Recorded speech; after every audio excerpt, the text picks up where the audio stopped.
So ஆனால் ஆண்டவர் சொன்ன விஷயம் என்னென்னா, உன் ஜனத்தையும் உன் இனத்தையும் எல்லாத்தையும் விட்டுட்டு நீ மட்டும் வா அப்படின்னு சொன்னார். ஆனால் இவர் எல்லாத்தையும் எடுத்துகிட்டு போகிறாரு. ஆனால் ஆண்டவர் வந்து அந்த இடத்துல எதுவும் பண்ணல. ஆனால் பின்வரும் காலத்தில் ஒரு ஒரு சில இடத்துல அவங்க வந்து விலகி போவாங்க. அந்த மாதிரி ஃபஸ்ட்டு இந்த மாதிரி போகும்போது ஒரு இடத்துல இருக்கும்போது அப்போ என்ன சொன்னார், எல்லாத்தையும் அதாவது ஒரு இடத்துல போயிட்டு இருந்த மாதிரி போகும்போது அந்த இடத்துல என்ன ஆகுதுன்னா, அவர் வந்து வியாபாரம்லாம் பண்ணி நல்ல வீடு இது எல்லாத்தையும் எடுத்துக்கிறாரு. தேராகும் அவர் கூட தான் இருக்கார். ஸோ அந்த டைமில் எதுக்காக ஆண்டவர் எல்லோரையும் விட்டு போகணும்னு சொன்னாங்கன்னா, இவங்களுடைய மார்க்கம் வந்து அந்த இடத்துலையும் வந்துடும். ஏன்னா வந்து ஆபிரகாம் மட்டும்தான் வந்து உண்மையும் உத்தமமாக இருந்தார். மற்ற எல்லாருமே வந்து அந்த மாதிரி தான் இருந்தாங்க. அழைப்பு வந்து வந்ததுக்கு ஆபிரகாமுக்கு தான், ஆபிரகாம் மட்டும்தான். ஸோ அந்த டைமில் அந்த அந்த இடத்துல இருந்து ஆண்டவர் வந்து மறுபடியும் தரிசனம் ஆகிறாரு. தரிசனம் ஆகிட்டு ஆபிரகாம் சொல்கிறார், நீ எல்லாத்தையும் விட்டுட்டு போ அப்படின்னு சொல்கிறாரு. அப்போ அந்த இடத்துல வந்து தேராகு அவங்க இருக்கிற எல்லாத்தையும் விட்டுட்டு போகிறாரு. ஆனாலும் இவர் என்ன பண்ணுறாருன்னா, இந்த லோத்தையும் கூட கூப்பிட்டு போகிறாரு. ஸோ 2 பேரும் போகிறாங்க. 2 பேரும் போயிட்டு அந்த கிட்டத்தட்ட அந்த கானான் தேசம், அதாவது இப்போ இருக்கிற இஸ்ரவேல் தேசம். ஸோ இஸ்ரவேல் தேசத்துக்கு அந்த கானான் தேசத்துக்குள்ளே வந்துட்டாங்க. வந்துட்டு அந்த இடத்துல வந்து ஒரு இடத்துல இருந்தாங்க. ஸோ இந்த இடத்துல பார்த்தீங்கன்னா, லோத்தும் ஒரு பக்கத்தில் இருந்தார், ஆபிரகாமும் ஒரு பக்கத்தில் இருந்தார். ஸோ ஆபிரகாமு 2 பேரும் இருக்கும்போதும் லோத்துக்கும் திரளான ஆடு மாடுகள் அந்த மாதிரி எல்லாமே வந்து அவருக்கு பெருகுச்சு. ஆபிரகாமோட ஆசீர்வாதம் லோத்துக்கும் வந்து வந்துச்சு. ஸோ லோத்து வந்து பார்த்திங்கன்னா, அவருக்கும் வந்து திரளான ஆடு மாடுகள் இருந்தது. அப்போ என்னாச்சு, அவங்க 2 பேருக்குள்ள வாக்குவாதம் ஆச்சு. ஸோ அவங்களுடைய மேய்ப்பர்களுக்கும் இவங்களுடைய மேய்ப்பர்களுக்கும் வாக்குவாதம் ஆச்சு. இந்த மாதிரி வந்து இதை வந்து நீ பண்ணுற அந்த மாதிரி ஒரு சில வந்தது. அப்போ என்ன ஆச்சுன்னா, ஆபிரகாம் வந்து லோத்துக்கிட்ட சொல்லி, லோத்தை வந்து நீ இங்கேருந்து பூமி வந்து விஸ்தாரமாக தான் இருக்கிறது, நம்மளுடைய ஆடு மாடுகள் தாங்கிறதுக்கு இந்த இடம் இல்லை. அதனால் வந்து நீ ஒரு வழியில் போ, நான் ஒரு வழியில் போகிறேன். நீ வலது பக்கம் போனால் நான் இடது பக்கம் போகிறேன், நீ இடது பக்கம் போனால் நான் வலது பக்கம் போகிறேன் அப்படின்னு சொல்கிறாரு. ஸோ அப்புறம் என்ன பண்ணுறாரு, லோத்து வந்து சரின்னு கிளம்பி அப்படின்னு சொல்லிட்டு அங்கேருந்து கிளம்பி அதுக்கப்புறம் அந்த பக்கத்தில் இருக்கிற சோதோம் குமரா, அந்த சோதோம் அந்த தேசத்துக்கு அந்த இடத்துக்கு வந்து இங்கேருந்து ஆடு மாடுகளை தண்ணி வசதி எல்லாமே நல்லா இருக்குது அப்படின்னு சொல்லிட்டு அங்கே போகிறாரு. ஆபிரகாம் இங்கே இருக்கார். சரிங்களா? இது வந்து இந்த இடத்துல கர்த்தர் சொன்ன இடத்துக்கு அவங்க வந்து வந்துட்டு இப்போது கர்த்தர் வந்து என்ன பண்ணுறாரு, அவருடைய திட்டத்தின்படி எல்லாரையுமே வந்து விளக்குறாரு. ஸோ ஆபிரகாம் மட்டும் இருக்கார். ஸோ அந்த டைமில் வந்து ஆண்டவர் வந்து ஆபிரகாமுக்கு தரிசனம் ஆகிறாரு. தரிசனம் ஆகிட்டு அவங்க வந்து எல்லாத்தையும் சொல்கிறாரு, இந்த மாதிரி வந்து உன்னை வச்சு தான் இந்த திட்டத்தை பண்ண போகிறேன். அதாவது உன்னுடைய சந்ததி வானத்து நட்சத்திரங்களை போல் இருக்கும் அப்படின்னு சொல்கிறாரு. ஸோ அந்த இடத்துல ஆண்டவர் வந்து அவர்கிட்ட கேட்குறாரு, உனக்கு என்ன வேணும் அப்படின்னு சொல்லிட்டு கேட்கும்போது, அப்போ ஆபிரகாமுக்கு இருந்தால் பார்த்தீங்கன்னா, அவங்களுக்கும் ஆபிரகாமோட மனைவி பேர் சாராள். ஸோ அவங்க 2 பேருக்கும் வந்து பிள்ளை இல்லை. ஆனால் ஆண்டவர் வந்து கொடுத்த வாக்குத்தத்தம் என்னென்னா, அவங்களுக்கு வந்து பிள்ளை வரும், அவங்களுடைய சந்ததியை வந்து பெருக பண்ணுவேன் அப்படின்னு சொல்கிறாரு. ஸோ அப்போ வந்து ஆபிரகாமுக்கு 80 வயசு, சாராளுக்கு வந்து 70 வயசு. ஸோ அந்த இடத்துல இருக்கும்போது ஆண்டவர் வந்து அவங்களுக்கு ஒரு வாக்குத்தத்தம் கொடுக்குறாரு. உனக்கு வந்து ஒரு குமாரன் பிறப்பான். அந்த குமாரனுக்கு வந்து இப்போ ஆபிரகாம் வந்து சொல்கிறாரு, எனக்கு வந்து பிள்ளை இல்லையே அப்படின்னு சொல்கிறாரு. அப்போ அந்த டைமில் வந்து ஆண்டவர் வந்து ஒரு வாக்குத்தத்தம் கொடுக்குறாரு, உனக்கு வந்து பிள்ளை சந்ததி வந்து உண்டாகும் அப்படின்னு சொல்கிறாரு. ஸோ இதுக்கு முன்னாடி ஒரு காரியம் நடக்குது.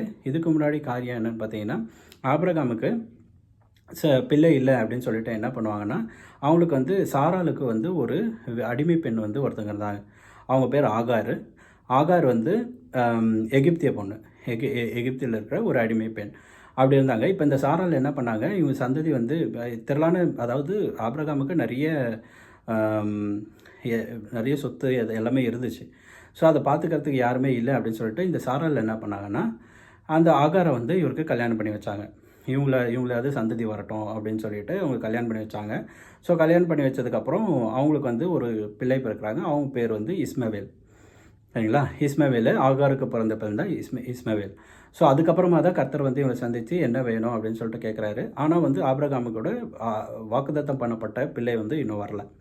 ஸோ அப்போ வந்து ஆண்டவர் கேட்கும்போது ஆபிரகாம் என்ன சொல்கிறாருன்னா, எனக்கு வந்து பிள்ளை இல்லையே, இந்த அடிமை பெண்ணோட இதுதான் வந்து சந்ததியாக இருக்கே அப்படின்னு சொல்லிட்டு இந்த மாதிரி சொல்லும்போது ஆண்டவர் வந்து சொல்கிறாரு, இல்லை, அவன் வந்து உன்னுடைய சுதந்திரவாதி கிடையாது, அவங்களுடைய உன்னுடைய வாக்குத்தத்தம் பண்ணப்பட்ட பிள்ளை கிடையாது. உனக்கும் சாராளுக்கும் ஒரு குமாரன் வந்து கண்டிப்பாக பிறப்பான் அப்படின்னு சொல்லிட்டு வாக்குத்தத்தம் பண்ணுறாரு. சரின்னு சொல்லிட்டு ஆனால் ஆண்டவர் வாக்குத்தத்தம் பண்ணதுக்கப்புறம் கரெக்டாக வந்து அது வந்து உடனே நடக்கலை. இப்போ ஆபிரகாமுக்கு வந்து கரெக்டாக வந்து 100 வயசு. கிட்டத்தட்ட ஒரு 100 வயசு இருக்கும்போது சாராளுக்கு வந்து 90 வயசு. அப்போ அந்த டைமில் வந்து 2 தேவதூதர்கள் வந்து வராங்க. வந்துட்டு அவங்கக்கிட்ட வந்து பேசுகிறாங்க. பேசும்போது இந்த மாதிரி உனக்கு வந்து உற்பத்தி காலத்தில் நீ ஒரு குமாரனை பெறுவாய். ஆபிரகாம் வந்து அவங்களுக்கு சாப்பாடுலாம் ரெடி பண்ணி கொடுக்குறாங்க. ஸோ அந்த இடத்துல வந்து அவங்க வந்து சொல்கிறாங்க, இது ஒரு உற்பத்தி காலத்தில் நீ வந்து ஒரு குமாரனை பெறுவாய் அப்படின்னு சொல்லிட்டு. அப்போ சாராள் வந்து இருதயத்தில் வந்து நினைக்கிறாங்க, ஒரு 90 வயசு ஒரு கிழவியாக இருக்கேன், நான் வந்து எப்படி குமாரனை பெற முடியும் அப்படின்னு சொல்லிட்டு இது பண்ணுறாங்க. அவங்க எதுக்காக வந்தாங்கன்னா, இவங்க சாப்பாடு போட்டதுக்கப்புறம் அவங்க வந்து ஆசீர்வதிக்கிறதுக்காக உங்களுக்கு என்ன வேணும் கேட்கும்போது இந்த மாதிரி சொல்கிறாங்க. அப்போ வந்து இவங்க வந்து எதிர்த்து நினைக்கிறாங்க, இந்த மாதிரி நடக்குமா அப்படின்னு சொல்லிட்டு நடக்கும்போது, கண்டிப்பாக நடக்கும் அப்படின்னு சொல்லிட்டு அவங்க போகிறாங்க. அதுக்கப்புறமா தான் அதே மாதிரி சொன்ன மாதிரி இவங்களுக்கு வந்து ஒரு குமாரன் பிறக்கிறாரு. அவர் தான் வந்து ஈசாக்கு. ஆபிரகாமுக்கு பிறந்த பிள்ளை வந்து பார்த்திங்கன்னா ஈசாக்கு. ஸோ ஆகாருக்கு ஒரு பிள்ளை பிறந்தது. ஆகாருக்கு ஒரு பிள்ளை பேர் இஸ்மவேல். அந்த இஸ்மவேலோட சந்ததி தான், அதாவது தேவ திட்டத்தை அறிந்து கொள்ளாமல் அவங்க பண்ண ஒரு சின்ன தப்புனால இன்னொரு சந்ததி வந்து உருவாச்சு.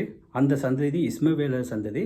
ஸோ அவங்களுடைய சந்ததி வந்து வந்தது. கிட்டத்தட்ட இந்த இந்த தேவனை பற்றியும் அவங்களுடைய சைடில் இருக்கிறத பற்றியும் எல்லாமே சேமாக தான் இருக்கும். அவங்க என்னென்னா, கர்த்தராகிய இயேசு கிறிஸ்துவை வந்து கடவுளுடைய மகன் வந்து சொல்லிட்டு ஏற்றுக்க மாட்டாங்க. மற்றபடி எல்லாமே வந்து சேமாக தான் இருக்கும். இது வந்து பண்ண ஒரு சின்ன தவறுனால அது வந்து அந்த மாதிரி ஒரு சந்ததி வந்து உருவாச்சு. ஸோ இந்த இடத்துல வாக்குத்தத்தம் பண்ணப்பட்ட ஈசாக்கு வந்து பிறக்கிறாரு. ஈசாக்கு பிறந்ததுக்கப்புறம் ஈசாக்கு வந்து வளர்கிறாரு. ஸோ அந்த டைமில் வந்து ஆண்டவர் வந்து ஆபிரகாமுக்கு இன்னொரு வந்து ஒரு டெஸ்ட் வந்து வைக்கிறாரு.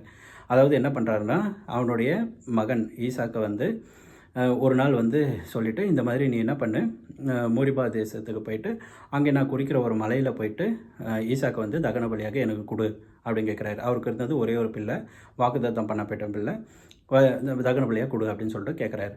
ஸோ இவர் வந்து என்ன பண்ணுறாருன்னா,